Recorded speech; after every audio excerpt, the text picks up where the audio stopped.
would be better for you. That all of a sudden now you become a trusted advisor rather than a salesman. And I often say that we have all the requirements of space, right? Because it has to go underground and send us data from miles and miles away, and it has to work. Like, failure is not an option. We'll put on, a standard mule shoe. Ours is slightly different just for that, but it's, everybody's got one. The top drive and the drawworks really don't care whether the electrons coming at it are from a joystick or a PLC. The panel, what you see here on the left, which is now controlled by one of my students, is showing you actually the control of our brakes. As of now, geothermal is a pretty small market. If you have tortuosity, the casing will be up against the side on part of the well. There won't be any cement there. The cement will have crescent around it. So managed pressure drilling, it's been defined as a process to precisely control the pressure profile in the wellbore. The key is being transparent with our clients in this case. So tell them what happened. If we had a failure, tell them exactly what happened. Whether it's our fault, whether it's whatever the issue was, we need to be transparent. But I think it's very important for everyone in the industry to know what's out there and kind of what's happening downhole as well. I've probably worked on over 40 different performance limiters in my career. If I miss any of those, and the computer is raising weight on bit, and I miss any of those, I have a train wreck. The computer's going in the ocean. Here's your new colors, here's your new thing. We don't do that at all. Here's the tattoo you need to get. Yeah, here's the tattoo. Sorry about the last one. We used to fake that all the time.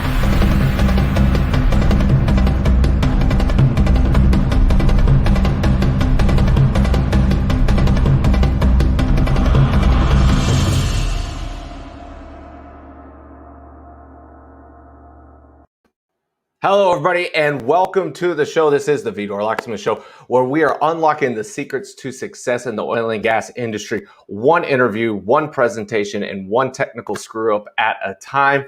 I believe we will definitely have a lot of technical screw-ups today. Just planning for success. That's all I'm saying, right? If we know that there's going to be bumps in the road, we might as well plan for them. We have got a absolutely packed show today. Please stay with us throughout the entirety of it because there's going to be a lot of surprises along the way. So thank you guys so much for everybody being here and supporting the show. I have a big announcement today. If you are watching on YouTube, I have been able to monetize the channel, in which I have made a total of 57 cents so far. So by this time next year, I'm probably going to retire. But there's a new feature that is allowed. You can do what's called a super chat. So if you're enjoying the show, or if you have a question that you really want answered, feel free to use that function. Kind of cool. Might want to try it out. I'm kind of looking forward to it. But want to be able to say to everybody out there, like, I've had so much fun doing the show. And if you guys didn't see last week's episode, don't go watch it. Just going to say that.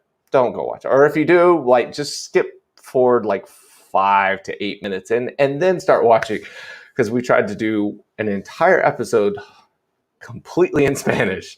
And I'm going to say, for somebody who knows Spanish a little bit better than Keith did an amazing job, way better than I did. Such a good job. I think it actually helped him potentially land a job.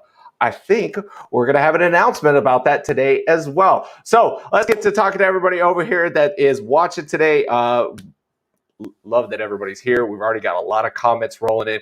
Wow, today's going to be a really big show. See, this is what happens. If you come on the show and you help promote that you're going to be on the show, it makes it a bigger show, right? So huge shout out to the guys over at ROGII, which, funny enough, I'm going to tell the story. No, I'll let them tell the story on how they got their name. It's really interesting. I actually thought it, like, I got a really good giggle out of it. It's great. Great creativity on their part. Brian Dugas, thanks for being here, sir, as always. Absolute joy to have you tuning in. I'm just going to be butchering names today. So Nahar Jyoti from India, hey, thank you for being here. I appreciate it. Mr. Duncan Blue, tune in. Thank you, sir. Bo, good morning. Nubia, thank you for being here as well. And by this time next week, I'm going to have my teleprompter working. So I'm not going to be doing this stuff anymore, looking down and doing this. I'm going to have it all on my screen. I already have the teleprompter. It's already set up. I just don't have the second monitor in there. So The Amazon's supposed to be delivering that today. It would have been delivered earlier, but I wanted to get the actual physical teleprompter thing first to be able to test everything out. And I've got people texting me like crazy. Which is, I guess, a good thing. You know, it's always when I'm doing something is when everybody wants to talk. Paul Moore, good morning from out in the Permian. Paul works at a really interesting company. If you guys haven't checked this out yet, they've got a company called Vibration Technology. I'm always into like shock and vibration stuff, but they use it for a different purpose. Vibration Technology, they vibrate at surface and then it gets stuck pipe out of the hole. I'm just absolutely fascinated with their technology and some of the stuff that they're doing. So just want to be able to give those guys a shout out. Paul, thanks for being here. Always appreciate your support. Leroy, good morning. David, Leroy from Mumbai, and looking forward to this. All the best. Leroy, thanks for being here, man. I do appreciate it. Andrew, my motorcycle buddy, tuning in from H-Town. Ian Purge. Ian, thanks for being here. We got Rolf saying money. Yeah, that's right. 56 cents is what I've made off of YouTube so far. I'm telling you guys. Now when I introduce myself, I'm like, yes, I'm David Gibson. I'm a YouTuber. It's kind of funny. Carlos says, good morning to all. Morning, Patty Murphy. Living the dream one day at a time. Thanks for being here, sir. Ronnie Ruiz. Oh, as always, LinkedIn user. The biggest, like, you know, on Facebook, if you're in a group or something, or if you follow a page, it says like biggest fan or something. Like for LinkedIn, the LinkedIn user would be our biggest fan. They would get that title. Roy Strine tuning in from from Pearland. I thought it said Permian. The company he works for now is based out of the Permian, but he's in Pearland. Pearland. Perfect day to be tuning in. All right, LinkedIn user from Aberdeen. So we got LinkedIn user in Aberdeen and a LinkedIn user in Calgary, 2 places at one time. They also have the exact same face. Funny stuff. All right. Dang, I hit the button too soon. Now I scrolled away. Oh my gosh, there's lots of comments today. Where did it go? There it is. There we go. Nephi Smith. Nephi, thank you for being here. Dan from Germany. Hassan, good morning from India. Wow, get a lot of people tuning in from India. Morning, Dave. Love the back. Oh, check this out. Oh, wait, yeah, I did do it right there. So my friend brought me this right here. Bryson Varner works over at Cathedral Energy Services, makes a lot of really cool, fun videos. So it says West, and then it says Brook. So it's the first part of both of my kids' names. So Weston, Brooklyn. Oh, I keep freaking up my finger. All right, sorry. Anyways, Weston and Brooklyn, really like the street sign, so I added that to the background. So this is not like a fake background. That's an actual background there. So anyways, Lee House, good morning, sir. Thanks for being here. Duncan. Duncan was part of Brian and Duncan were in the comment section, or were talking to each other about, you know, what we're going to do today. So they were talking about, what is it, the number of bins that you need in real time for azimuthal gamma. So we'll be sure to hit the guys up with that question. Joe Gremlin, Clay Gremlin, Timothy Patton, tuning in, digging the new studio. Thank you, sir. We've had it for some time now, so it tells me you're not watching every week. But thank you for being here. I do appreciate it. That and everybody else over at Superior QC. Chad Hannock from Superior QC was on the show. And I was even talking to somebody really high up at Patterson this week. I mean, like, way up there, about possibly getting on the show. So, hey, stay tuned. Not next week, but the week after that, Todd Brooker's going to be on the show teaching us all kinds of money stuff that happens in the oil and gas industry. Rolf's tuning in from London. LinkedIn user says, good morning. Rocky, watched about 2 minutes of the Spanish version. Yeah, trust me, I wish it was only 2 minutes long. Dan Robbins from South Calgary. Wow, I mean, like, the comments are coming in like crazy. I can't keep up with all this. So what I'll do is, as we start the rest of the show, I'll keep scrolling through everything. And thank you, everybody, for being here. Also, guys, let me know if this is your first episode to see. Let us know. We always like to be able to know who's out there. All right, enough talking out of me. Let's get the show on the road.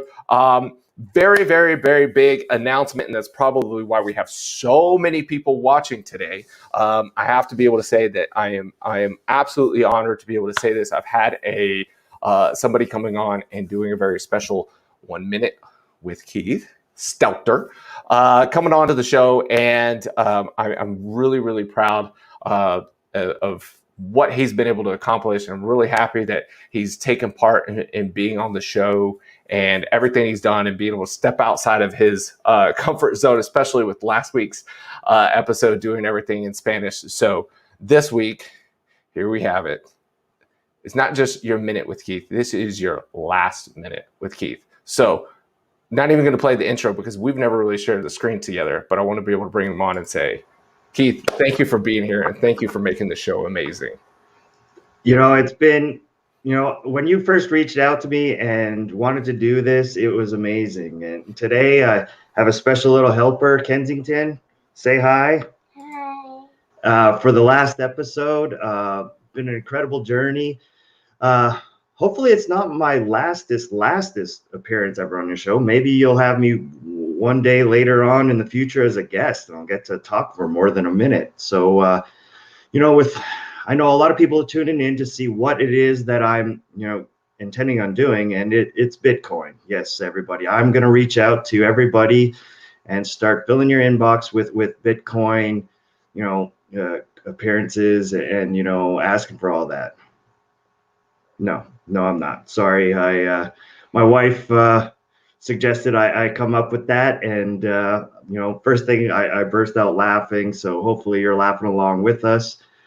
So I got an amazing opportunity with an amazing company. They reached out to me, saw what I was doing on LinkedIn. I'm going to be the West Texas Business Development Manager here. I'm working out of Odessa in the Permian, and I'm going to introduce two gentlemen who have, joined me today to introduce the company. Mr. Jason Arsenault, founder and president, and Mikey Mahoney, global vice president. And I will let them tell you what company it is that I'm going to work for. Thanks, Keith, and we're stoked to have you on board. ARC is a company. Our motto is we process your energy. What that means is all your production process equipment facility needs. We're pretty versatile. We offer some unique solutions that allow companies to realize their projects more easily, both in the way of delivery and in the way of how much funds you have for your project. But you'll have to call us to see if we're telling the truth there. So give us a shout on your facilities. We're stoked to have Keith on board. I'm gonna let Jason talk a little more about the LinkedIn side of it. But Keith, culture is a big thing. And I know when me and you sat in our meeting, I told you right at the end of the meeting, I could feel you were a great fit for the team. I could feel between us the energy that was there. Really looking forward to having you on the team. I'm glad I'm getting part of this last minute with you and stoked to work with you, buddy. So I'll turn it over to Jason. Yeah, thanks, guys. So ARC Energy has been around for about 11 years now, coming on 11. Been a great growth period, and just kind of grown through people. And when I first saw what Keith was doing on LinkedIn, I realized he had a great energy. He was open, willing to learn and grow. So it's almost an obvious fit. So as soon as we reached out, had a great first phone call. It was just kind of like, hey, Mike, you need to meet Keith as soon as possible. We've been looking for about a year and a half. ARC has in the Permian. We got a shop there next to the airport, 80,000 square feet, huge facility, but we need the right guy. And it was a no-brainer just in the first talk. So just really excited there. Just Keith had a great energy. And Keith, I can't wait to hear the Spanish version. Mi español es muy poco. So I think they lost it. I think the internet. No, we're gonna find. We are excited, Keith. We could do like some Boudin Fridays in Midland. So we'll bring a little Cajun, Acadian history and food to the area. I know there's a lot of Louisiana people out there. ARC has grown to Egypt and Argentina, but Permian's the biggest basin in the world, biggest oil field in the world, and we're excited to have you leading the charge. And very, I guess, proud of what you've done for you and your family through LinkedIn. It's a way to brand yourself and also be open. And you've been funny. You've been open. You've, highlighted your family. And so we're very excited, to say the least.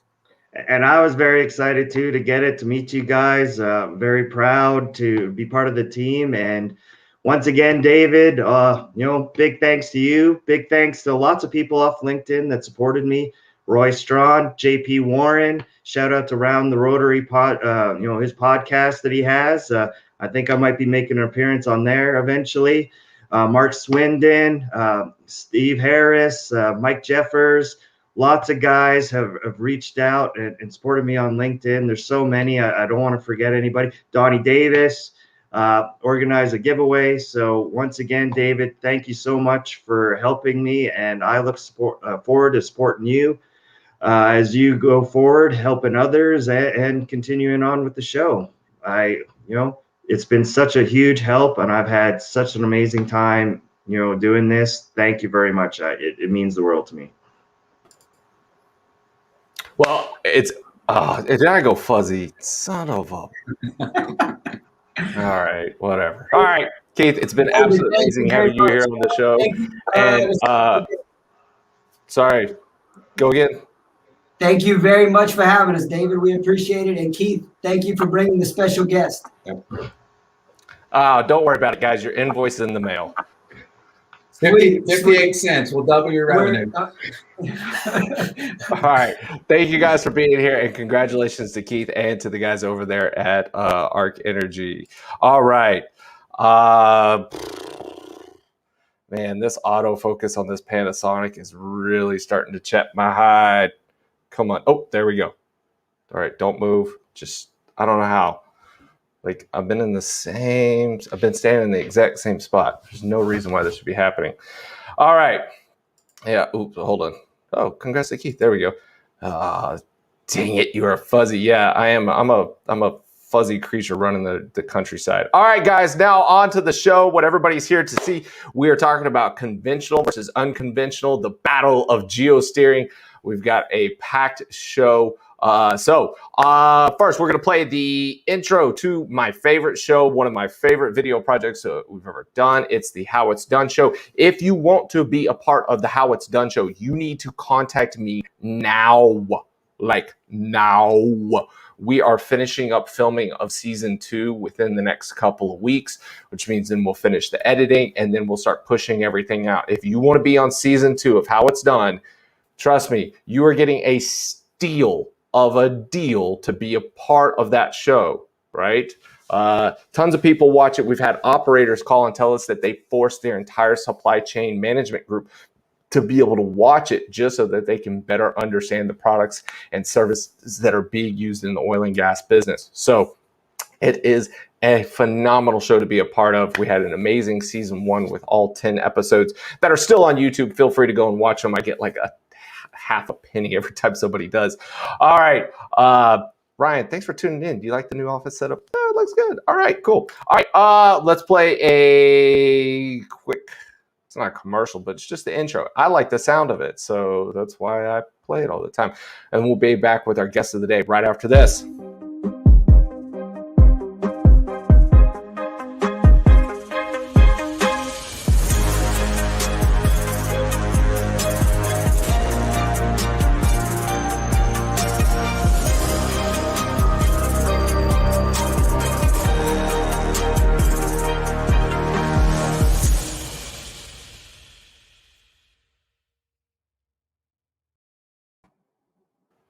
All right, and we're back with our guests of the day, Julian and Igor. Thank you guys so much for being here and being patient. I know it took longer than normal to be able to get the final part of the show started. I have to do this real quick. I bribed my girlfriend to do this. There is a super sticker. It's a little dog awesome. From Jessica Patton.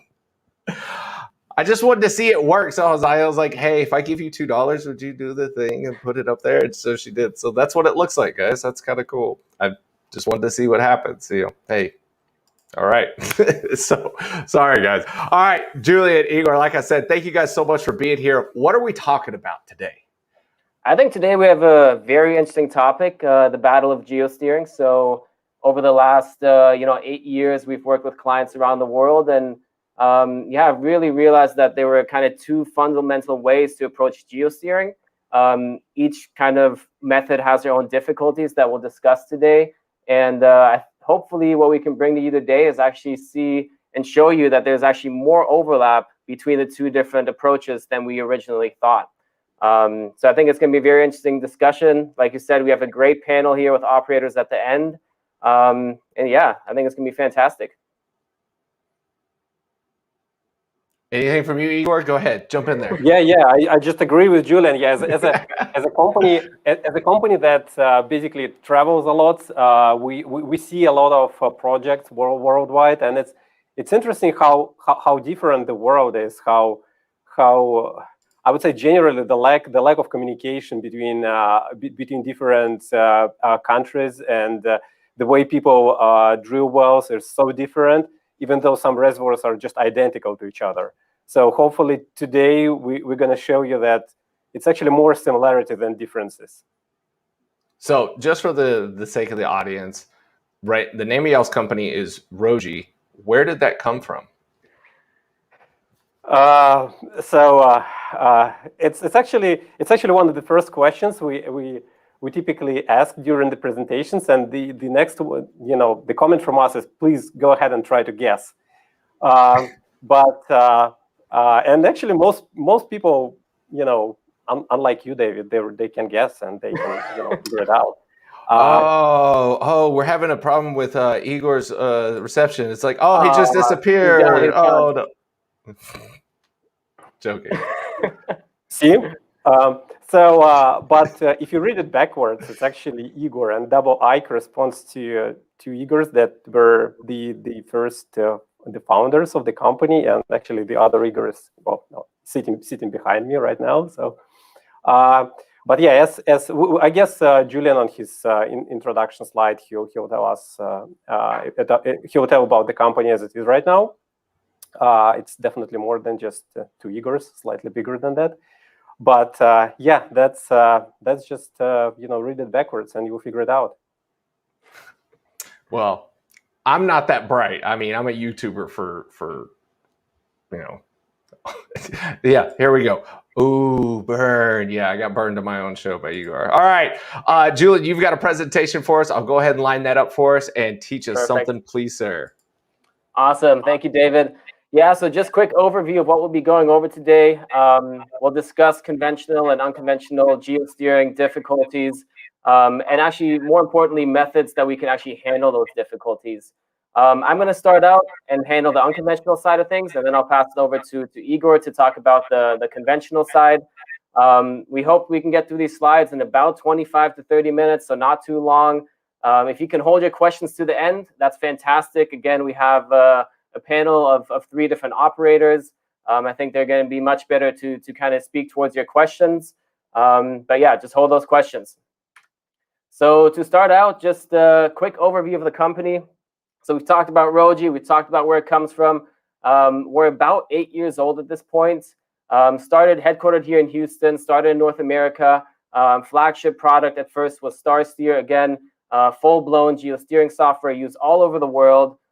Today, we have over 3,000 users. And that relates back to what Igor said earlier, is we see projects from all over the world. So down from Australia to Western Siberia, all the way up to Alaska, back down to Argentina, really covering the entire globe. And I think it allows us to actually have this discussion today to really see how, not just unconventional versus conventional, but also different regions in the world. What tools do they use? What methods do they use to ensure they have accurate well placement? Since then, over the last 8 years, we've also expanded beyond the geosteering realm. We now have Julian, can we skip the slide, please, sir? We can skip it. Let's do it. Okay. No commercial stuff. Yeah. Let's get into conventional versus unconventional geosteering. So again, we get a lot of feedback from users on the difficulties of each. So on the conventional side, honestly, the challenges that we see most common is that users report that, hey, or geosteers report that, the reservoirs are laterally discontinuous, they're drilling channels, they're drilling lenses, and honestly, our favorite term is this complex channel sands. It really doesn't matter where in the world we're drilling conventional, it seems like they are all complex channel sands. Down here below, I have an image from the Lower Fraser River in British Columbia, just satellite imagery. This is currently a possible analog for the McMurray Formation, which is also drilled in Canada. Again, conventional formation.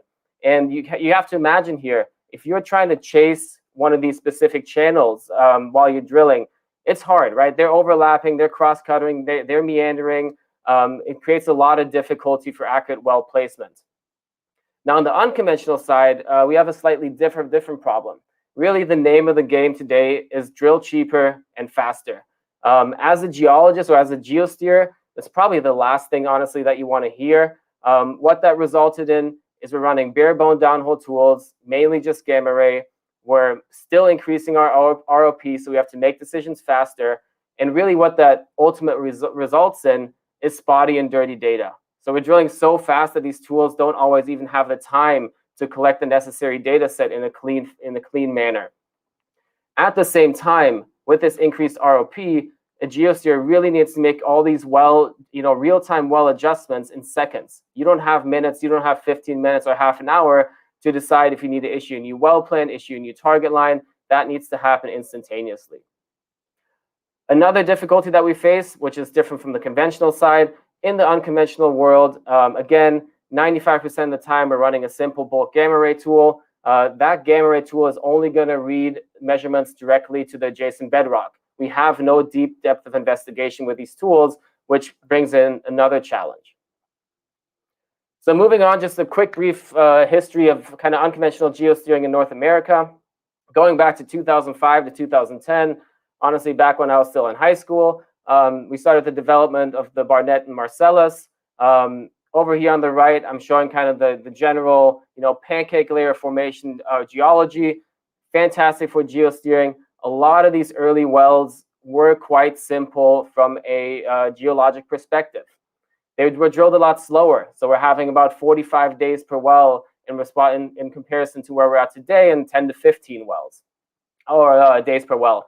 Also, we often had more data. We ran a full suite of tools, often a triple combo.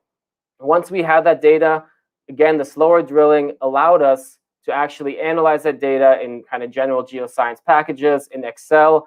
And believe it or not, up until 3 years ago, I still ran across geosteers that were using paper printouts on a table to understand where they are in the formation. Now in the 2010s, we brought on the full-scale development of new formations and new basins, mainly Bakken, Eagle Ford, Permian, and many more. And that's really where this motive of we need to drill these wells faster with less downhole tools, again, to cut costs and to increase ROI. At the same time, when we're moving to these new formations, we actually were starting to face new reservoir complexities. So we're going away from this kind of pancake layer geology bed model into changing facies, into discontinuous reservoirs, debris flows, even highly faulted and structured areas. All of these brought on new complexities that really required us to identify a new way for us to geosteer. Here at the bottom, just real quickly, this is a lower Eagle Ford outcrop. You can start seeing that, yes, even though it is still pretty pancake layer, we're starting to see some small differences within each individual bed. So now that we've kind of covered some of the history and kind of the challenges that we face in geosteering on the unconventional side, what I actually want to do is kind of take you through a journey of where geosteering started from a workflow approach, where we have been in the last, say, 5 to 8 years, and then most importantly, where we think geosteering is going in the future. So the earliest geosteering approach, and honestly, this has been around for several decades, is something we like to call model-based geosteering. So let me just explain real quickly how model-based geosteering works. In a very simple scenario, here we have a cross-section. This is a already drilled well.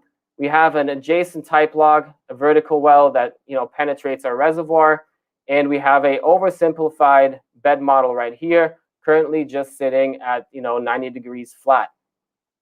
How model-based geosteering works is you take your type log from your offset type well, and we just assume that we're going to have the perfect pancake layer geology all the way across the entire wellbore.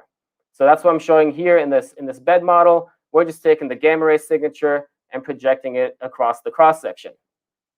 Now, model-based geosteering works by creating what we like to call a synthetic log based on where the wellbore is and what your current bed model is. That synthetic log, in this case the synthetic gamma, is something we're seeing up here in the horizontal track, and we're comparing it directly back to an orange the actual gamma that was measured along the lateral. Now we can see right now it actually doesn't match. And that's because we actually have not done any kind of geosteering.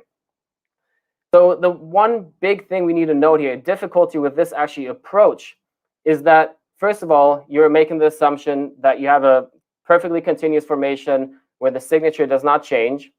But really, another big issue that we're facing here is that the type log that you're basing your entire model off of is usually lower resolution for a couple of reasons.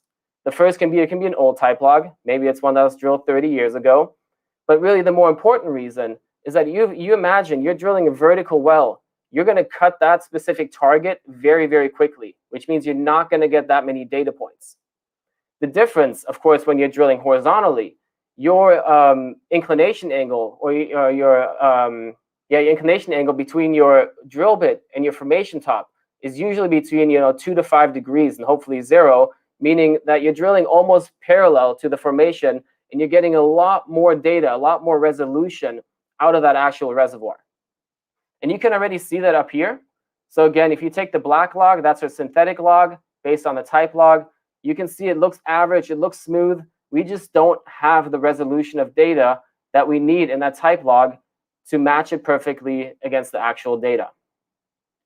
So let me show you a little bit how this actually works. So here what I've taken is just kind of the landing section and the first piece of the lateral. And we're just going to work with this section and pretend like we're going to use a model-based geosteering approach.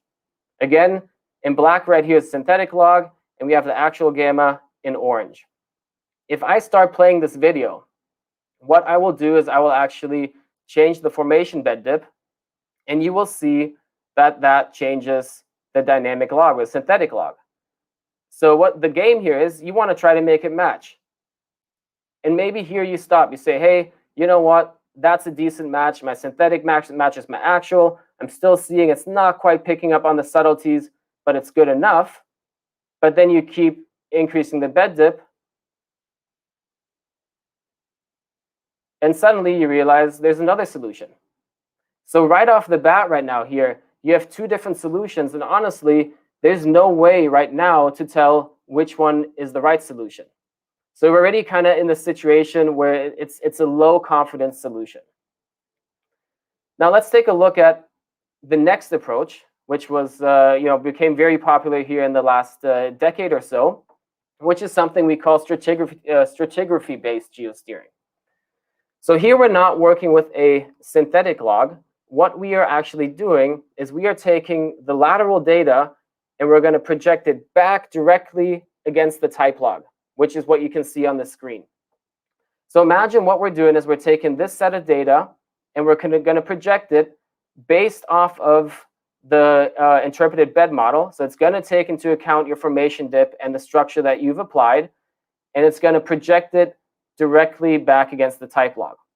So again, here in blue, this is our kind of original low resolution type log. In red, we can see this is our actual measured data from the lateral. Now, how this approach works is we can actually stretch and squeeze this data right here and find the perfect fit against the type log, which will then build our bed model. And what we're going to notice here is we're going to see a workflow and a very common method of how pretty much everybody in unconventional steers today, and that's something that we like to call steering on itself. What that means is if we again take a look at the actual lateral trajectory, we're seeing that we landed the well, and now we're going to cut back up through section, which essentially means that over a very small distance here and kind of measured depth and vertical section, we're going to penetrate the same rock. That penetration, those two times, will probably be a better match to each other than back to a type log that may be a mile away, or maybe it's an old type log like we've discussed already. So let me actually play this video. So here you can see we're stretching and squeezing. It's changing the formation bed dip, and we're wrapping back on ourselves. And we're now seeing that right here, you're actually seeing that perfect match against the previous section of the wellbore that you just encountered. At that point, you can even, cut a little bit smaller section. You're seeing we're changing the bed dip right here, and we're getting that perfect match. Now, before I go on, I want you to notice again, in blue is our low resolution type log. Take a look right in this section.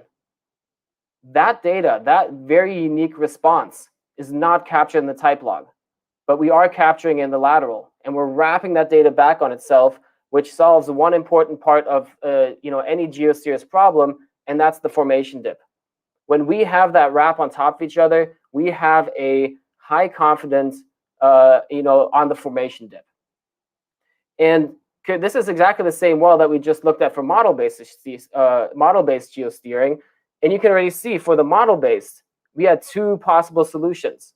Here, there's only one solution. You can't come up with another solution here because we have this ability to wrap on ourselves, and we know when we're right here, that's where we are. There's no doubt about it. This is exactly where the drill bit is. So kind of going along with this, let's just look at another example here. So this is actually an example from the Bakken. And the Bakken has a problem where when you're in the target, there's not a lot of great markers. The gamma ray signature is pretty subtle, and it actually leads to a perfect example for strat-based geosteering. So before we hit the strat-based, let's go back to the model-based. So up here, again, we have our synthetic gamma ray log plotted against the actual gamma in green. You can see in some parts here, pretty good correlation right here. But through this entire section right here, not very confident. It's not matching perfectly. And of course, you can see that when you look against the type log that your synthetic log is based off of. Again, we're running into the same situation where it's low resolution and it doesn't perfectly represent the actual rock that we're drilling through. If we take more of a statistical approach at how confident this interpretation is, what you can see up here in the second horizontal track is that is actually an R-squared coefficient between your synthetic log and the actual data. And we can see in general, we're hovering between the 40 to 60% confidence range based on model-based geosteering. Now, if we take a look at the same exact well with steering on itself, strat-based geosteering, you can instantly see this confidence log jump up to the, really 85 to 100% range. It is much more confident than the model-based approach. And why is that? Again, if I go just back one slide, look at this section right here. The type log does not define the actual rock that we're drilling, but we have crossed this specific formation or this character probably 8 or 9 times in the lateral, and it's always consistent. And that's again where the steering on itself, the stratigraphy-based geosteering, really shines and outperforms the model-based geosteering. Now, that's kind of currently where we stand today. It's been the most dominant method used in North America and actually around the world for all conventionals, or unconventional wells. But we don't want to stop here. We believe that there's actually another benefit in the future using the current new computer processing technologies we have and getting more into machine learning and automation. So what's been developed today is actually a machine learning algorithm that can do automatic pattern recognition and segmenting, which in the most basic sense is what a geosteer does. You're taking your MWD data, you're cutting it into pieces, and you're matching it back against the type log. Of course, as we just discussed, there's obviously difficulties associated with this of low resolution type log, steering on itself. All this has to somehow be coded into an algorithm. So today, what I'm showing right here, this is a well from the Duvernay up in Canada.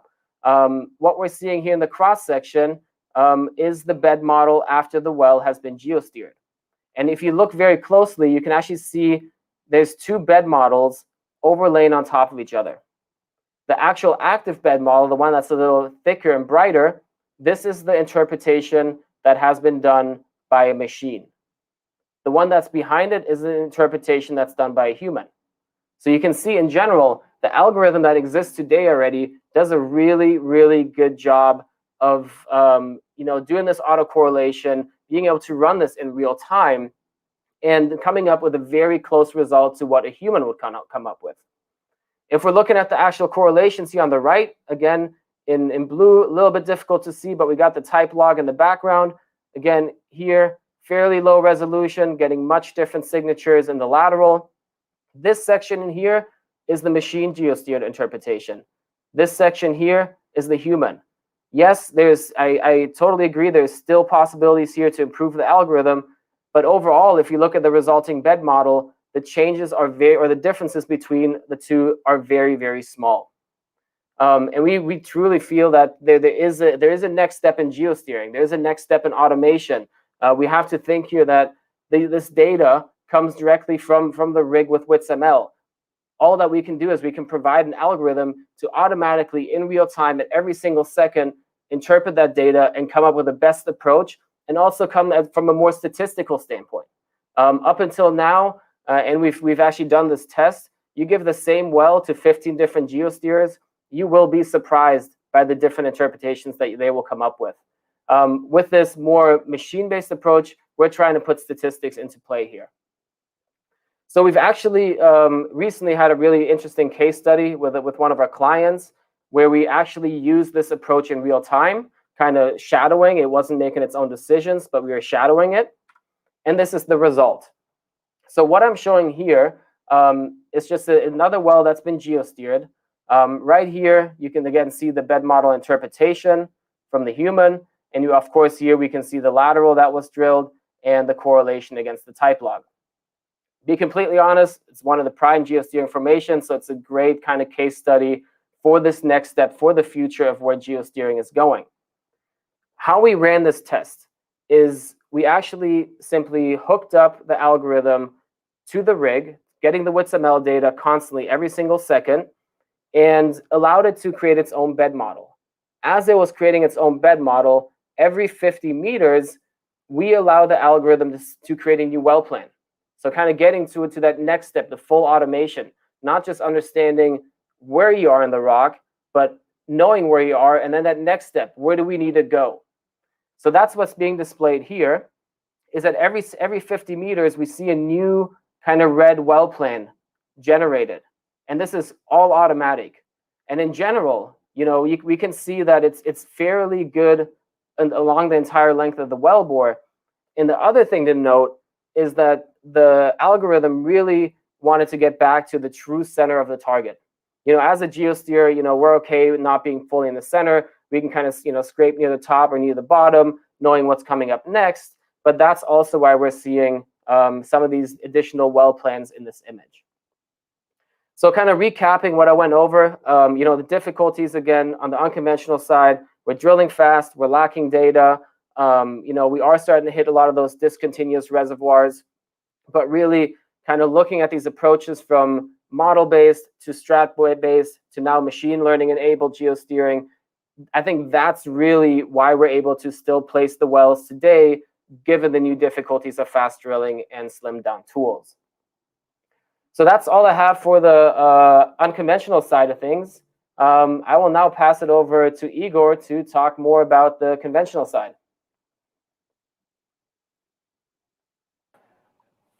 Thanks a lot, Julian. Yeah, so yes, what you just heard is the story basically on how unconventional geosteering works.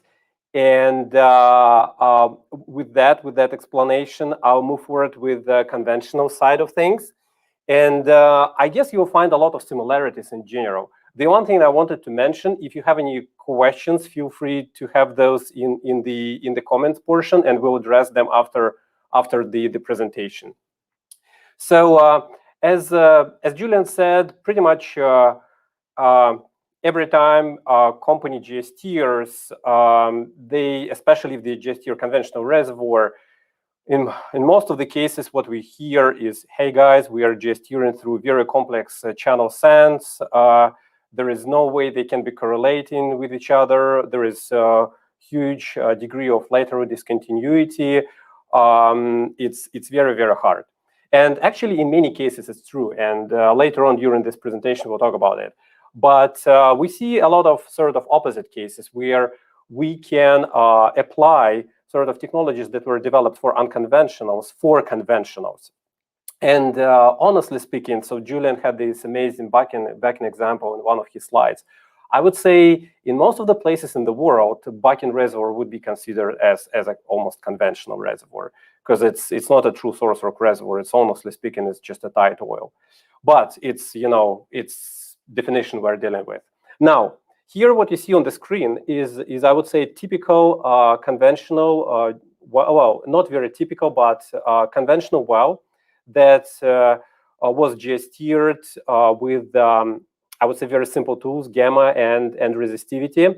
And disclaimer, most of the examples that you will see here, we just got the data. So we're not geosteering those wells. And in geosteering world, typically, if the well wasn't very well geosteered, it makes it a good example, just because the well was going up and down in the reservoir.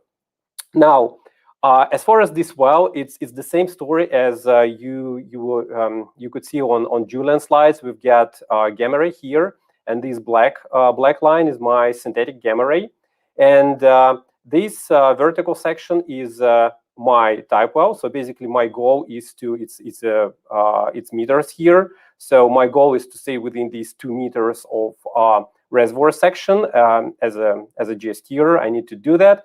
And as you can see on the type well, it's pretty much just constant gamma ray. So I will be able to tell you something about my geosteering position just by looking at this type well only when I completely exit the reservoir. So as I go just here or here, yes, I know that I'm out of the target. Now, if we recall that example from back end, then Julian said, yes, type well is not, I mean, it's describing my vertical reservoir properties, but it's not doing it very well. I'm getting much better description of my reservoir, even from gamma ray standpoint, when I drill it horizontally.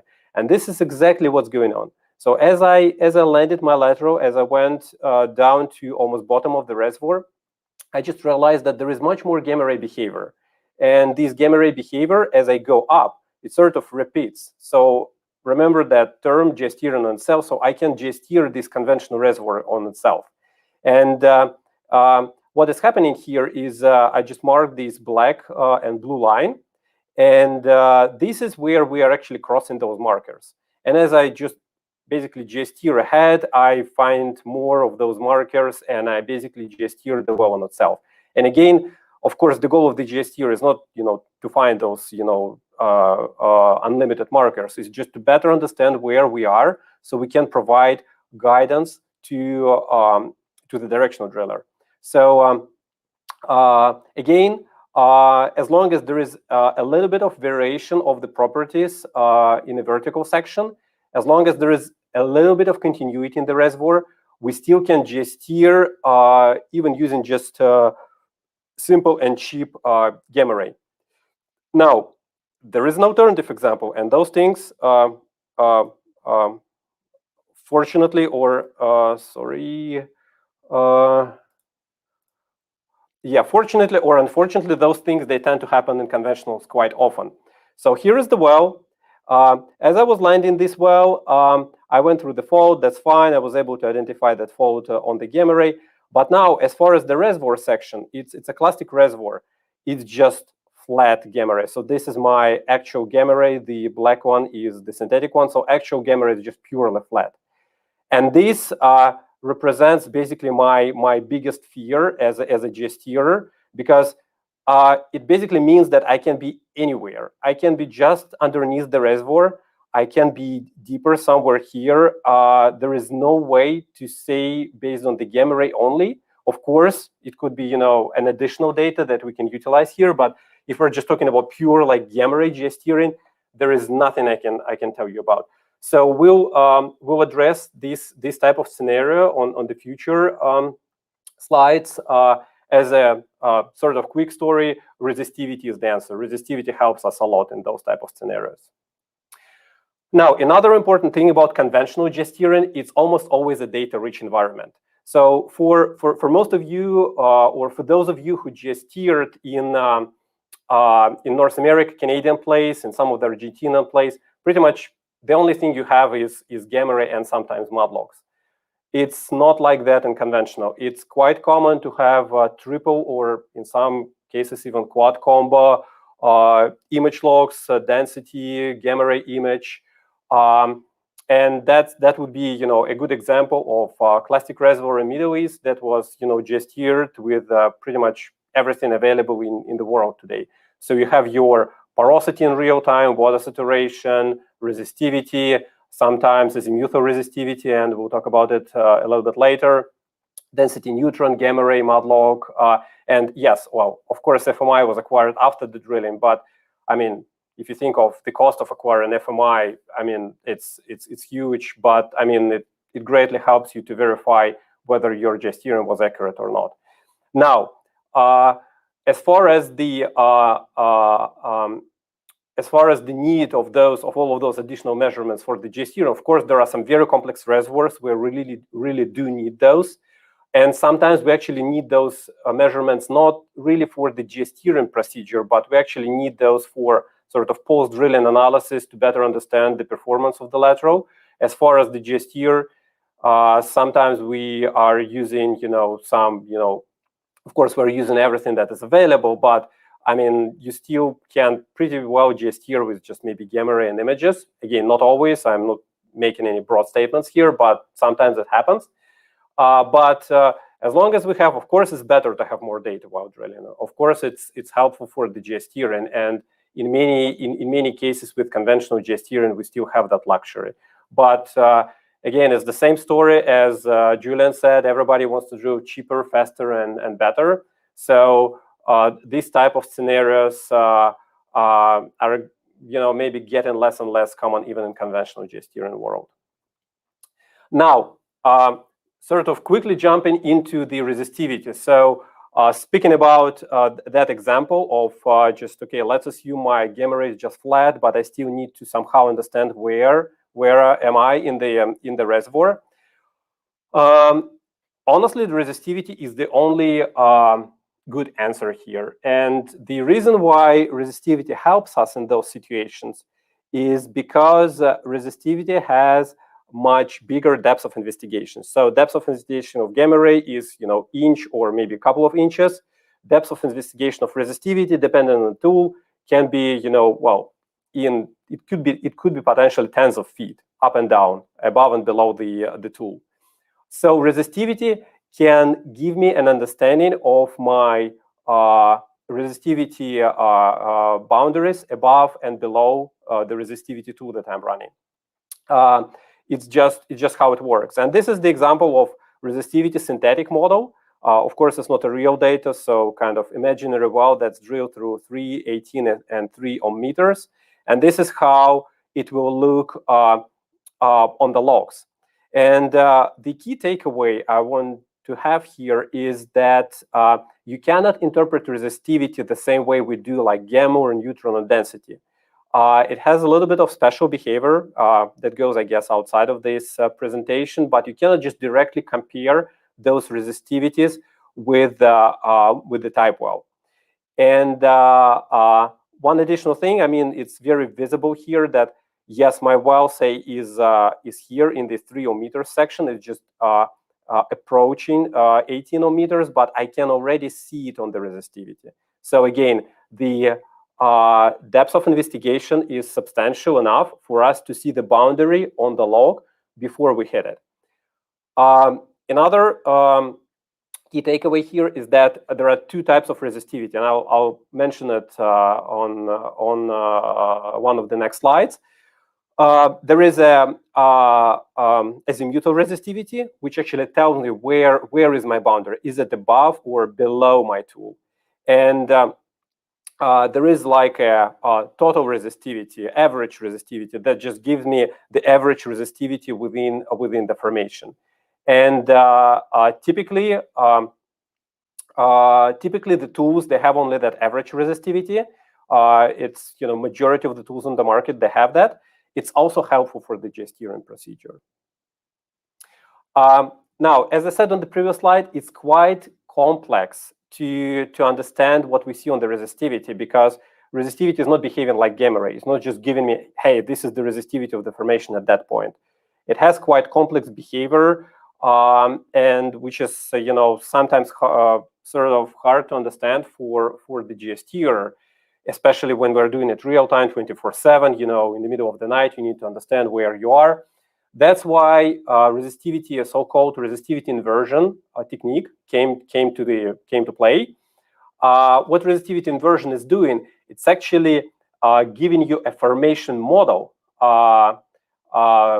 well, it's running quite sophisticated calculations, of course, but at the end, it's giving you a formation model.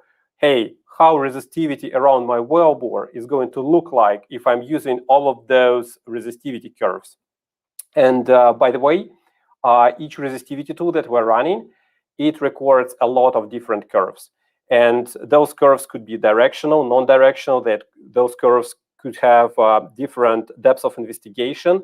So basically resistivity inversion takes all of that, or certain number of curves, and comes up with a model. And this is pretty much a very good textbook example. 3-layer formation, 100 and 3 meters. And here you can see that as you are approaching that formation, even though you're not there. So I mean, thinking of gamma ray won't show you much, right? But as you approach in that formation, you start observing a certain boundary. Then you enter the formation, you still see that boundary that you just crossed, and at some point you don't see it anymore, simply because there is nothing on those curves. So it just the depth of investigation is not enough for that specific tool.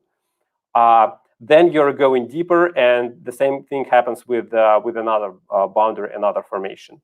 So that's basically the logic of resistivity inversion. It just gives you sort of a model of, gives you the best fit resistivity model that can explain the resistivity curves that you're receiving in real time. And this example is coming from directional resistivity, azimuthal resistivity tool that has this azimuthal component, so it kind of knows where my boundary, whether it's above or below. Those tools actually are quite expensive, and there are not many of those on the market. All big 4 companies, they have those, and few smaller shops, they have those as well.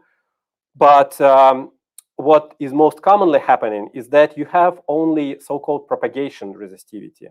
Propagation means it's sort of omnidirectional, right? So it gives you the resistivity picture, and it actually doesn't know whether you're approaching the boundary, whether the boundary is above or below you, which sounds a little bit scary for the Geosteerer, because yes, I do see the boundaries approaching, and it's typically quite easy to see it on the logs, because you have typically you have like deeper resistivity that feels the boundary, and kind of shorter or resistivity with smaller depths of investigation that doesn't see the boundary. So you kind of know that the boundary is coming, which sounds scary, right? But you don't know from where it's coming. And this is the most common. So most likely, like 99% of scenarios, if you're running the resistivity tool, that's a propagation resistivity. So for Geosteerer, it gives an information from that the boundary is coming, but he or she doesn't know from where it's coming. Now, here is the solution to this problem, or a potential solution to this problem. Sorry, I jumped one more slide. The geology, and that's actually the same well that I showed you at the very beginning, kind of the scary type of situation, right? What is that, that we have just a totally flat gamma ray, but let's assume that we have a resistivity in that well. And what is beautiful with those type of resistivity approaches, and specifically with geology, is that in many cases, or at least in some cases, we have only one contrast resistivity boundary within the reach of that resistivity tool, which is typically few feet. And if we know, for example, as a geologist, that our resistivity boundary is coming from above, the most typical situation for conventional reservoirs would be just a cap rock, right? The goal is to stay as close as possible to the cap rock. If we know that, then we can actually constrain that omnidirectional, that propagational resistivity to that single boundary that is above us. And we can build a 2-layer inversion based on very simplified resistivity tool. And this is what actually happened with that well. Even though the gamma ray is totally flat, but because we have simple omnidirectional resistivity data, we can measure the distance to that particular boundary and still successfully geosteer the well, because we know where we are in the formation. Now we know because of resistivity. So it's one of the very common approaches in conventional geosteering. If gamma ray is totally flat, utilize the resistivity, and if the geology is, well, I wouldn't say fairly simple, it's still quite complex here, but if the geology can be described with a fairly simple model, then we can calculate those type of boundaries. This is sort of similar example, maybe a little bit complex. Again, we don't have azimuthal resistivity here, so we don't know from where the boundary is coming from, but we see a lot of those boundaries in resistivity. But what really helping in those type of scenarios in this particular conventional reservoir is that gamma ray does have some character. So we can geosteer majority of the wellbore using, I would say, gamma ray. And when we know that the well is approaching top or the base of the formation, we can calculate the distances to those top and base of the formation based on the resistivity and based on our knowledge that now we are closer to the top or closer to the base of the formation.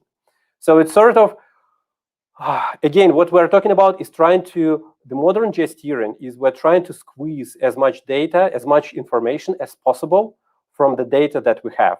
And with the conventional reservoirs, it's getting, I would say, harder and harder because companies are, as I said, companies are just trying to save money and operators trying to save money, but at the same time, of course, drill better and cheaper wells.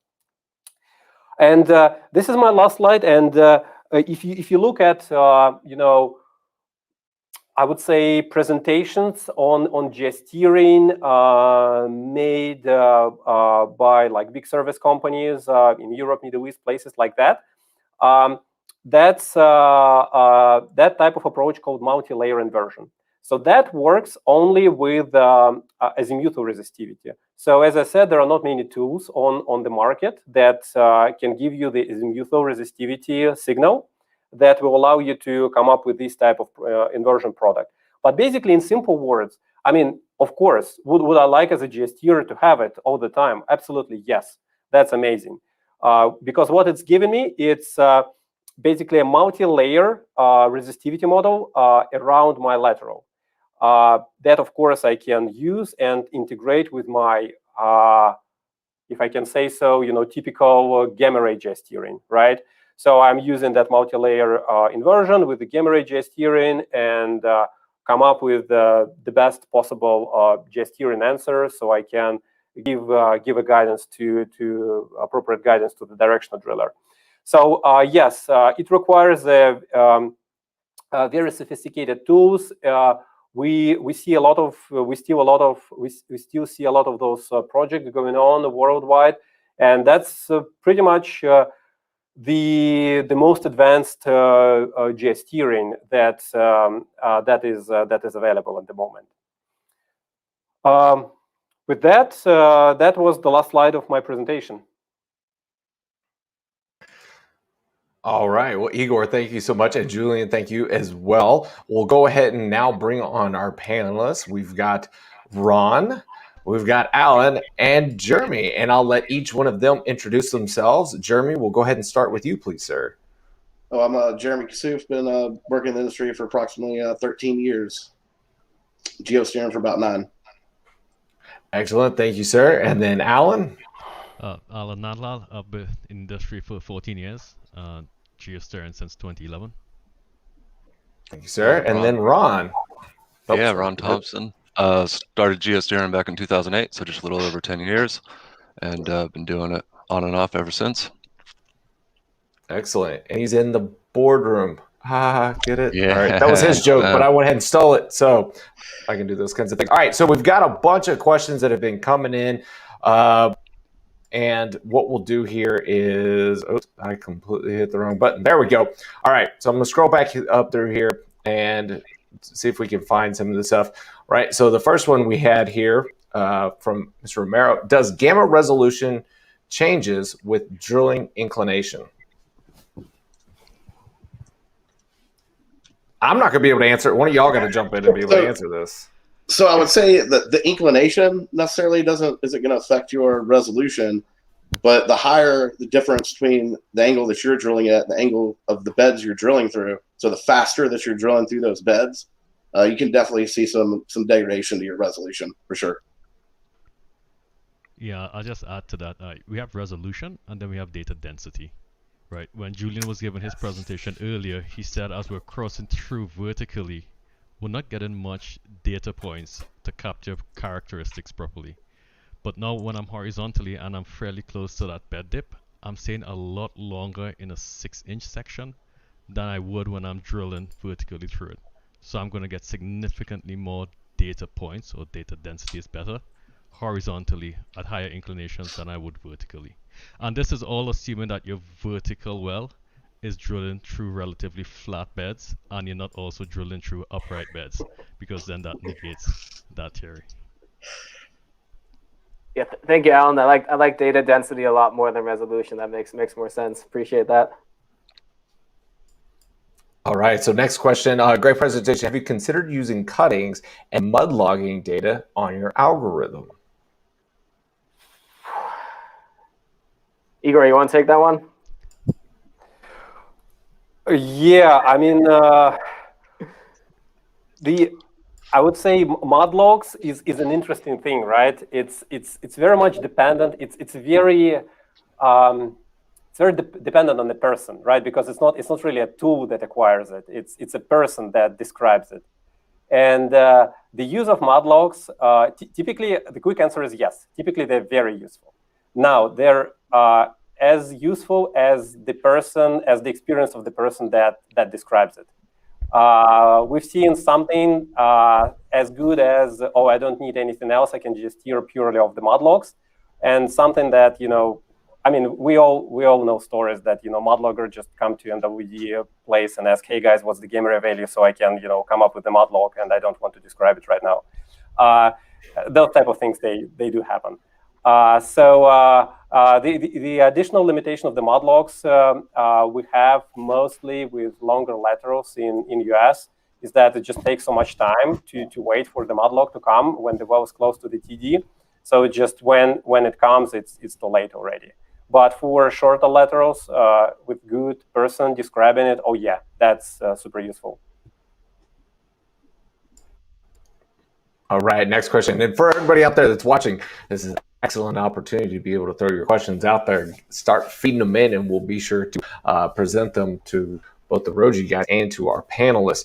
How do different geosteering approaches mitigate survey uncertainty and survey error?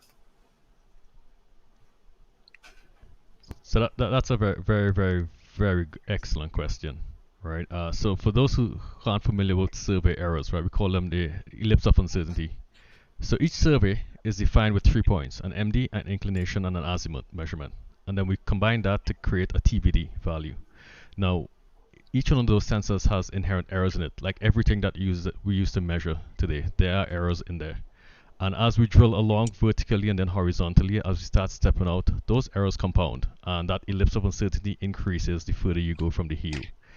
When we geosteer, however, we are taking gamma ray data or resistivity data or whatever petrophysical data that we have, and we're comparing it, as Julian showed earlier as well, against a stratigraphic block.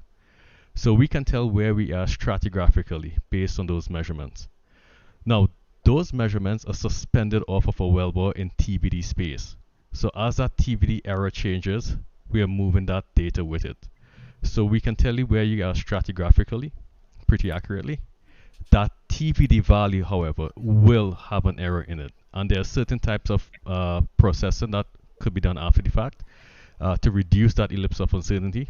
High definition surveys is one of them, where the goal, you will never eliminate the ellipse of uncertainty to 0, but you could shrink it from, say, 160 feet down to maybe 80 feet or 40 feet, etc., depending on the processing. But that is, but the point I want to make is it's different.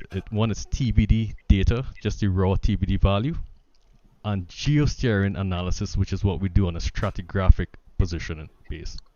Yeah, Allan, I think that's great. It's about being relative, right? So you're just taking it in relative space. So you know where you're at compared to the formation, and that's what counts. Yeah, exactly. All right, so let me see here. I'm getting confused on where we're at with all of the questions, but I think Romero's got another one. Can you see resistivity ahead of the bit, and how much ahead? This is also somewhat tool dependent, but you guys feel free to take a stab at that one. So from one of my previous employers, Schlumberger, they commercialized a tool called the Irisphere, and that does have the ability to look ahead of the bit. All the previous tools that Igor showed in his examples, the periscopes, the ASI tracks, etc., they look around the wellbore. So we have look around and then we have look ahead. I wanted to comment a little bit. Yeah, I think, I totally agree with Allan here. One of the problems with resistivity is, well, it's kind of not the problems, but limitations of the tools.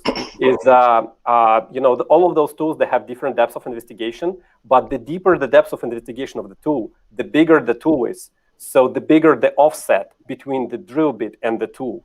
So all of those super fancy tools that we typically see in offshore development, they're great. The images are awesome. We all love them, but we need to keep in mind that the separation from the bit and the tool is huge. Gamma ray is substantially closer. So, I mean, again, for the post-well analysis, it doesn't really matter. For the real-time geosteering, it's super important. Super important.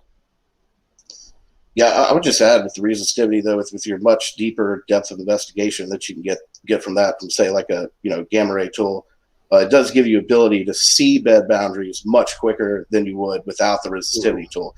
So while you're not seeing ahead of the bit, you're able to make changes before you drill out of your target zone. So. Yeah, and you're seeing below and above yourself too, right? Which gives you time to react. So essentially. Yeah. Mm-hmm. All right. Next question here. LinkedIn user, thank you for being here. Are all U.S. shale plays now drilled with unconventional geosteering? It's a great blanket statement. Could you get more ambiguous? I would say mostly yes. Fair enough. On to the next question. Is ROP used in machine learning models? Ooh. We are stumping the geosteers today, aren't we? If you want me to. Again, the answer is yes. The problem with I mean, in many cases, especially in U.S. shale plays, you have a very good correlation between ROP and gamma ray. Like look at Marcellus, many Permian layers, not really, well, Eagle Ford in a way. You don't really, I mean, machine learning is a great word, but you don't really need machine learning. You can just convert ROP to gamma ray and have a sort of an estimate of gamma ray that is coming up. Now, there is a very big debate, and probably a lot of companies would tell you that they already achieved that result, and okay, they can tell you so. That we can convert drilling data in general to we can use drilling data to predict formation before we actually measure that with the tool. And I'm not sure if anyone seen a good result that is consistently repeatable throughout the play. I haven't. I've seen nice presentations that are sort of working on 1 or 2 wells, but that's it. But I mean, maybe it's happening already. Who needs machine learning when you got a good DD to tell you got the drilling break? That's a good point. I would say in general. Ron knows his audience. Communication is the key, right? If you have any challenges, if you don't know what's going on, call the rig. They may tell you everything. All right, next one's from Paul. Igor, are you doing anything for the new ultra-deep resistivity tools and reservoir mapping services that some LWD service companies are now offering for geosteering on ultra-high-end jobs? Quick answer is yes, as usual. The longer answer is, I guess half of the panel used to work for Schlumberger here, and it's or half of the people here. It's a little bit hard to communicate with with those large service companies. And the biggest challenge is that for all of those super high-end jobs, typically the big service companies, they do not provide the data to, believe it or not, they do not provide the data to the operators. They just provide the inversion result, basically the image in PDF file. So once the data will be provided, it's going to be much easier for a company like us or maybe other companies to conduct an independent interpretation. All right. So here's one I think everybody can answer. How do you foresee the future of automated geosteering over the next 5 years? Not 6, not 4, 5. Thanks, John, for the question. So, I mean, my opinion would be you're going to see one geosteer covering more and more wells as time goes on. I mean, when I started geosteering, you were steering one well at a time, maybe 2. I mean, now you can do 5, 6, 7 just in the advances in technology and software alone. As things start to become more automated, can one geosteer steer 20 wells? You know, maybe. In my mind, if I can add here, it's very similar to in a way, similar to cars and autopilots. I mean, autopilots are not there yet, but there are a lot of driving assist technologies in pretty much all the cars that are available for sale today. We see it as more like a driving assist. I mean, with all of the challenges with the data, I mean, data is the biggest challenge, honestly speaking. With perfect data, it could be easier to achieve. With the status of the data quality as it is right now, and honestly speaking, it's not getting better. With the status of the data quality, we see it only as a drive assist type of technology. Yeah, I could agree with that. Yeah, I agree with that as well. A lot of it's decision making too, right? So you can it might be able to correlate, but a lot of times you have to pick the lesser of the evils when you're making those decisions. So, and especially around with wells like yours, I mean, you always need people. I mean, with unconventionals, we can debate because it's a very you know, like a conveyor belt type of drilling. With your wells, I don't think it will ever come, honestly speaking. There we go. All right. So Robert's got a question for us. Robert says, does mechanical specific energy, MSE, ever get calculated or utilized in geosteering world to better understand rock properties while drilling?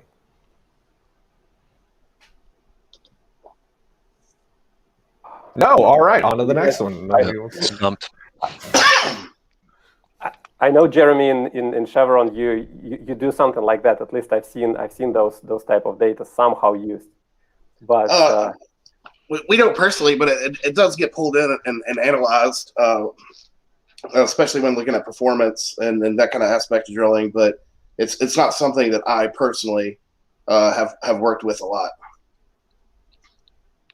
MSC, I mean, again, it's just my personal take here, because MSC kind of consists of 2 things. It's your drilling efficiency from just pure drilling standpoint and geology.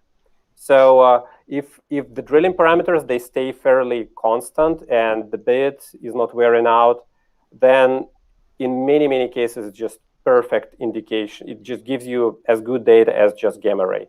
It's great for geosteering. But again, it depends on, it could be a little bit subjective. So, and it's very dependent on the place. Some plays don't give you much in terms of MSE. All right, since the questions coming in from the audience are not really engaging you guys that much, let's try it with a couple of mine.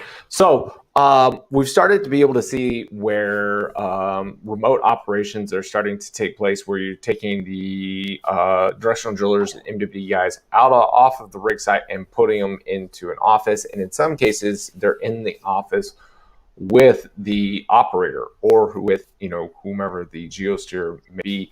How much of an impact has that made on the practices of geosteering? I'd say it's all about communication, man. That's the hardest part of the job. So the more effective you can do that, and the, you know, people sitting right next to each other, that's probably the best way. So anytime you can get another loop out of the way, it's better. Yeah, I would say it's huge. It's great when you have the directional driller sitting there in the office with you. It's awesome. You can have a lot of conversations that you can't have when they're on the rig and you're in the office. You can just discuss decisions that you're making with them. You can go talk to them, like, what are you seeing while you're drilling this well? What struggles are you having? So yeah, it's amazing. It's really good. Mm-hmm. All right. That's it. The inverse of that, though, right? We've changed everything in the past year, so that's pretty interesting that we've gone complete remote, and we spent so much time trying to get everybody in one room, and then all of a sudden I got people in Perth, Melbourne, Adelaide, middle of the outback, and they're all communicating and they're all doing it quite well. So technology, I guess, it's come a long way. All right, guys, on to the next one. What do you guys feel about, as far as, obviously there's a lot of geosteering applications and or softwares out there where people are third-party geosteering for operators. How much does that difference from a operator having that portion of it vertically integrated into their business? And which one's one? Half a dozen of the other. I mean, at the end of the day, it's knowledge and experience and the ability to execute. So whether you're executing with your own remote team or you're contracting it out, I would say that there shouldn't be a difference. I mean, I would argue, I think that the operator is losing having their own employees gaining that kind of operations geosteering experience, and they're basically paying somebody else to get that experience. So, and especially in the world we're living in today, where, I mean, a lot of your ops geos in the office, they're not going to the rigs anymore. They're not making all those trips due to cost savings. That's one of those ways to get operations experience for your geologists who are later going to be working in development or asset or whatever else. That's true, Jeremy, but I don't think many operators see it like that, right? I mean, this is the oil field. Every downturn, they're cutting costs, so I don't think experience going forward is really... I mean, yes, you could argue that it's good for the company to not pay somebody else and just have their own employees get the experience. But the reverse of that is, if my employee doesn't have the experience, but I know there's a contracting company that does have experience in a specific basin, a specific formation, I could bring them in and hit the ground running, so to speak. Sure, I mean, definitely a fair point. I mean, cost savings is definitely the name of the game at this point. Yeah, I think that hit everybody a little bit. All right. So now we're starting to get some questions coming back in. Brian is asked, at what minimum bed thickness should you add resistivity? I guess it's not the bed thickness, it's the contrast. And it's not probably even a contrast. It's what's the goal of what would be your geological goal to drill this specific well. If it's follow a particular formation that doesn't have a nice gamma ray contrast, but has a boundary with resistivity contrast, yes, go ahead and add resistivity. Interestingly enough, if you think of places like Bakken in US, Bakken would be a perfect place to add resistivity because it's so important to not to exit the reservoir there, because it leads into sidetracking. But people learn how to use gamma ray in Bakken so efficiently. So I've seen some studies. They said, okay, yes, at the end of the day, we have like one sidetrack in a year. It just doesn't pay back for all of those resistivity tools we're running here. So yes, as a geosteer, you would like to have it, but then it's always that cost benefit type of model that you need to run very accurately. That's just my point of view on adding the resistivity into the tool string. All right, got a couple more questions in here. So one of them from Cade says, do you have the capability to do real-time wellbore stability modeling? I don't know if it's a question to us or to the operators. Well, it's not a question to me. Yeah, that's for sure, David. I haven't seen anything like that working reliably,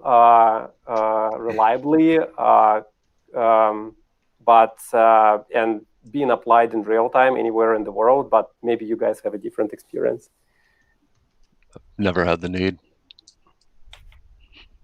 All right, on to the next thing. All right, in my experience, I tried to land the curve lower in window so geology could get a better markers with gamma.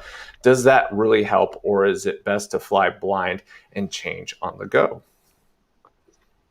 Brian, by the way, is a directional driller and the owner of a company called AccuScrap, so give him a little plug. Plug and abandon, there we go. So for me, I would say it depends. I mean, if I'm landing a well that's, dipping down or flat, then sure, I'm definitely going to probably try to, ideally land as low as I can so I can see the whole window. But, if you're landing a well that's drilling up at 93, 94, 95 degrees, that might not be such a good plan if you end up, drilling out the bottom and then you're chasing your target. Yeah, to add to that too, which is essentially the topic of today's show, right? The battle between conventional versus unconventional. It a lot has to do on your reservoir as well. It's your reservoir and the production of it going to allow for you to land low and come back up. In most conventional reservoirs, let's say we define a conventional reservoir as a simple shale cap, sandstone, aquifer. You don't have the flexibility to land low because landing low puts you much closer to the water, which leads to much quicker channel breakouts and water production. So it really depends on your reservoir. And the best way to handle that, Brian, is just ask the geologist. Do we have the room to land low? Yes, no, and then go from there. Yeah, that's a good add. I would add, Allan, to what you just said. I think I've seen some places in the world where people just totally restrict building angles above 90 degrees. So basically, once you land low, that's it. That's a sidetrack because, well, I guess it's mostly from production reasons, but you simply don't have that option at all. We're building to 100. All right, joking. Have you ever seen some correlation between gamma changes and bit deviations or directional changes? Sure. Yeah, go ahead. Man, I'm throwing up some terrible questions today, aren't I? All right, guys. Yeah, a lot of times you'll see, you get really low gamma readings. You're hitting some carbonate, start to get bit deflected, bit starts walking on you, stuff like that. So, yeah, for sure. All right. I guess it's not a direct correlation, right? It's not, you cannot just say, oh, my gamma increases, it means I'm going to have immediate problems with directional drilling. It's gamma leads to your reinterpretation of your formation model or geosteering model, structural model, and that may, indicate some things that you need to do from directional drilling standpoint. It's probably something like that in my mind. All right, so we've got another one coming here for Brian. Sorry, guys, a lot of this is going to be correlated back to drilling, typically. A lot of the audience here. Does downhole weight on bit help with geosteering? I think it's good to be aware of it, yeah. Yeah, and it depends on the formation too, right? If you expect it to hold a certain weight while drilling and then all of a sudden weight drops off or you get a drilling break, that might be indicative of something else, right? If you're drilling a Springer well, for instance, and you hit the base, RP is probably going to skyrocket on you. So that's definitely an early indicator. All right. Well, then we'll throw out some other random questions here. This was one of the questions that was asked prior to the show, actually by Brian himself. How many bends in real time for azimuthal gamma do you truly need to be effective with being able to use azimuthal gamma? All right. So, standard. They're like, all right, we finally got a good question in here. Yeah. Actually, in my experience, it's not so much about the binning. It's more about the shielding, what we call the front side back ratio, right? And it all depends on your gamma contrast too. In my experience, I would typically not run a tool, not like to use a tool that doesn't have a 20-to-1 FSB at a minimum. Okay, no three-letter acronyms. Got to tell us what it means. Front side back ratio. So what that means is that as my tool is rotating, it's picking up gamma ray from the formation.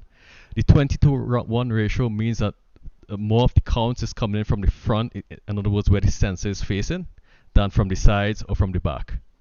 So that is what really allows you to know up, down, left, and right, because the sensor is pointing in those 4 quadrants. What the binning allows you to do, it now breaks those 4 quadrants into 8 or 16. So it allows you to get those chevrons really crisp and really clear. But it still depends on 2 other factors, the front side back ratio as well as your ROP. Because you could be drilling at 500 feet per hour and your image would just be a smear, right? So it's more than just quadrant or bins. It has to do with FSP and ROPs and your gamma contrast and information. Well, I mean, if you had some really fast data telemetry, then you could drill as fast as you want.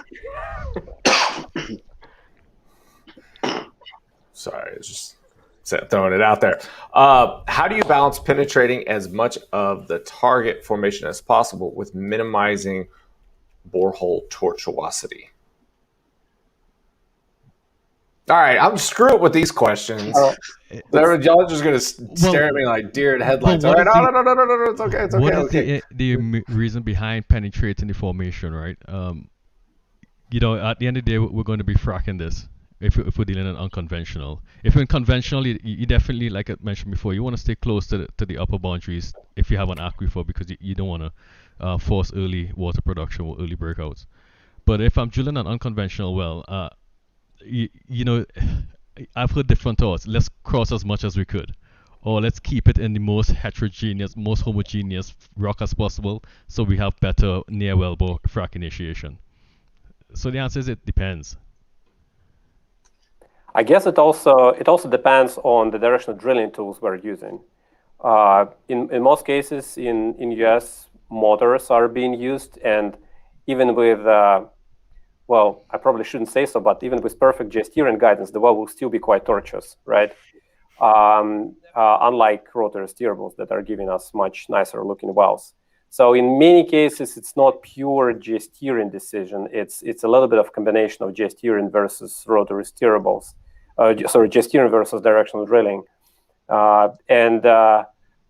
With the, especially as Allan said, most of the, if the well is going to be fracked, maybe it's not that critically important, and it's more important just to drill faster. But there are many opinions on it. Yes. That could be an entire different show, David. Completely different show, that one topic.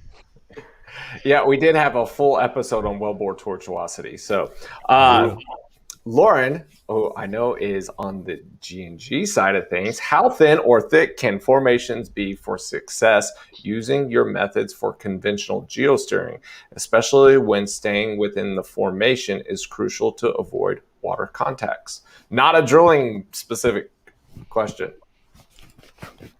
I guess by your method, Lauren refers to resistivity. We would love to have it as our method, but it's not. It's just geosteering with resistivity. I can just briefly comment here that the biggest issue with geosteering using resistivity next to all water contact is the fact that all water contact is a gradual boundary. It's not like, a solid boundary because of the nature of our oil water contact, which makes it in many cases hard to geosteer using resistivity, because resistivity wants a very sharp change in resistivity to see it. Every time it's a gradational boundary, it's quite challenging.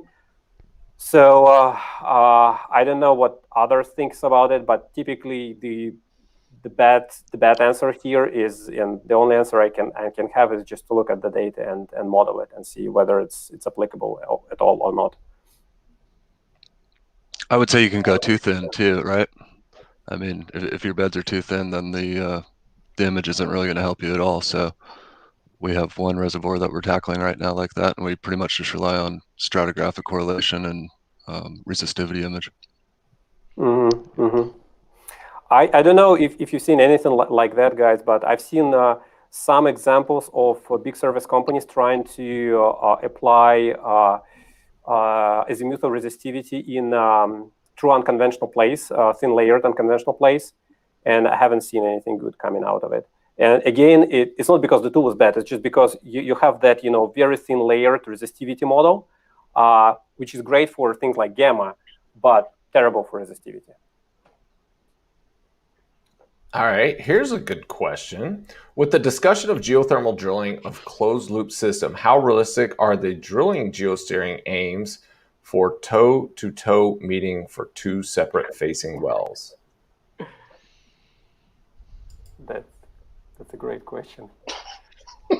Have Have anyone seen any of those true geothermal wells? I mean, the actual data. I have not. No. You guys, Chevron, just invested in the company, so you should have data, I guess. So I guess from pure geosteering It's tight hold, Igor. It's tight hold. Not everybody gets to see that stuff. I guess, I mean, what geosteering can help you with is just to meet both of those wells in a particular portion of the reservoir, right? If we know that this well is going to be drilled in, like, formation A, yes, it can. Geosteering can help you to drill it in formation A, so it can help those wells to meet vertically. But as far as making sure they touch itself on like north-south type of orientation, geosteering won't be helping here. I guess some technologies like magnetic ranging or I think magnetic geosteering is what it's called. Magnetic geosteering, amazing. That's y'all might want to copyright that now. It sounds like a new trademark. Yes, exactly.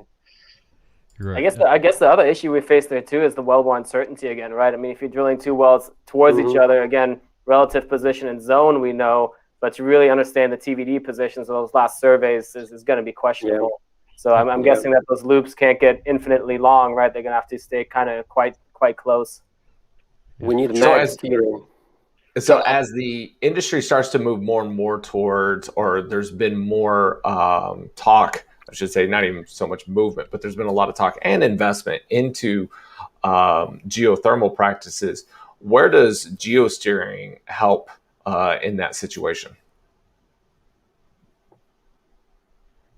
I guess we we'll need just to close the show then. Nobody wants to talk. All right, guys. Kalian put a good comment there that makes sense, right? Geosteering gets it close, and the magnetic ranging is what closes the loop, so actually makes it come in contact. Yeah. That pretty much sums it up. Yeah, but I wanted you guys to be able to talk about it, not the guys in the. You guys are the ones live talking to people. Y'all get to talk about it. I understand the technology. I'm just throwing out questions trying to get you guys to talk. All right, so, well, what I would say is geosteering gets it close. Magnetic ranging closes the loop. A wise person once said that. How about that? All right. This is what happens when we try to go six wide. Thank you guys so much for being here. I really do appreciate it. Thanks for everybody putting into the comments. Next week, we actually have somebody who's on the board of one of these geothermal companies, Eric Van Oort. He's on the board of Igor, who's the company that we're talking about right now, where they drill two wells and they meet just like this, where they use magnetic ranging to be able to touch them. You know, I don't want to be the one to talk. Nobody watches the show for me. The show for you guys. So, guys, thank you guys so much for being here. Igor, Julian, thank you guys so much. I do appreciate it. We'll drop you guys off. Thanks for everybody watching the show. It's been absolutely amazing. Special thanks to my girlfriend for doing the little super chat thing that was like $1.99, which like quadrupled or multiplied times 6 the amount of money that I've made from being a YouTuber now. Guys, guys and gals, stay tuned for next week. We're gonna have another amazing show. Like I said, Eric Van Oort. The week after that, we've got Todd Brooker, and then I don't have anybody lined up the week after that yet.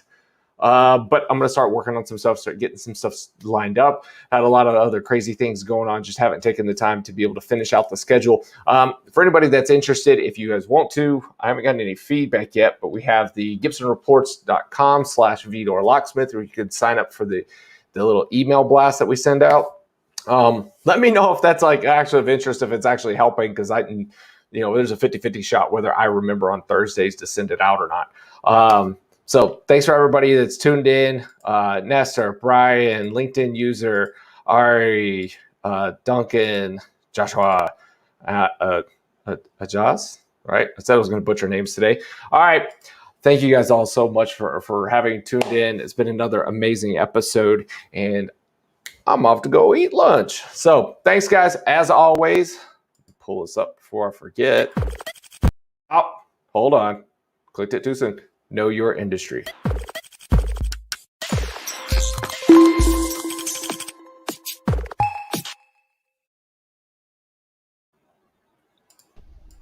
Thanks for being here, guys. The other two the other three already like ditched out. That? So oh, come There's on. jammed. Thought there's going to be an after party. Yeah, I Well, told you usually that's what there I is, was- but they ditched out of here, so I didn't get to chew Julian's ass for that commercial shit. So That's the standard ROGI presentation. I've seen it many times. Ooh, not happy on that one, so I'll just have to call him. Tell him join back. Oh, apparently we're still on YouTube, by the way. No,